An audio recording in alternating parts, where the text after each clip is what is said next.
జై శ్రీరామ్. ఫ్రెండ్స్,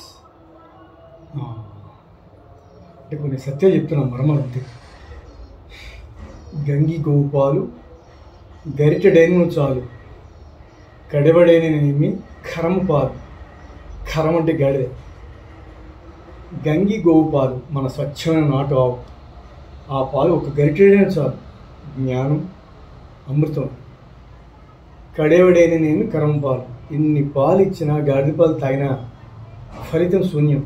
కాకపోగా వాస్తవంగా ఇందులో మనం చెప్తున్నా వినండి.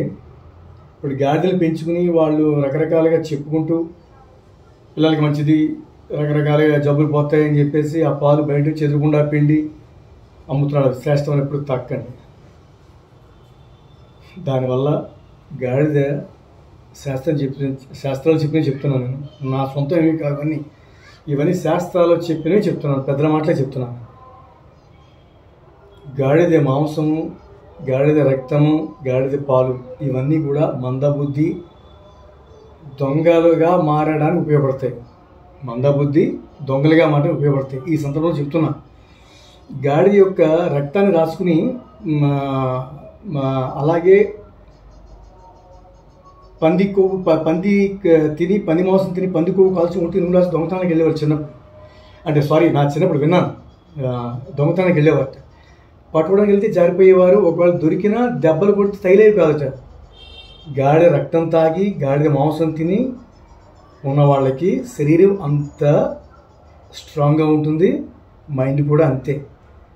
వాళ్ళు దేనికి పనికిరారు. వాళ్ళు చెడ్డ బుద్ధులు తప్ప మంచి బుద్ధులు పనికిరారు. అందుకని కడవడైననేమి కర్మపాలు, గంగి గోవు పాలు గరిటెడించాలి. అందుకని శాస్త్రం చెబుతోంది, తల్లికి బిడ్డలు పుట్టిన తర్వాత ఒక్కొక్కటి తల్లికి పాలు రావు.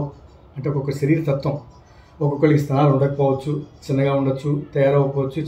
భగవంతుడు అది వాళ్ళ కర్మ ఫలితాన్ని బట్టి క్షమించాలి. అయితే ఆ సందర్భంలో చెప్తారు చాలామంది, శాస్త్రాలు కూడా చెప్పే ఆవు పాలే పట్టమని. పిల్లలకి, చంటి పిల్లలకి ఆవు పాలు అంత శ్రేష్టం, తల్లి పాలతో సమానం అని చెప్పి శాస్త్రం. అందుకని గంగి గోవు పాలు గరిటెడైన చాలు.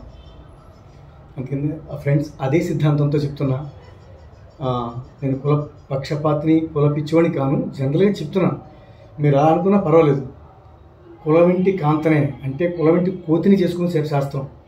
కులవింటిని కాంతని చేసుకోండి, లేదా కులవింటి కోతిని చేసుకో, శాస్త్రం చెప్పింది.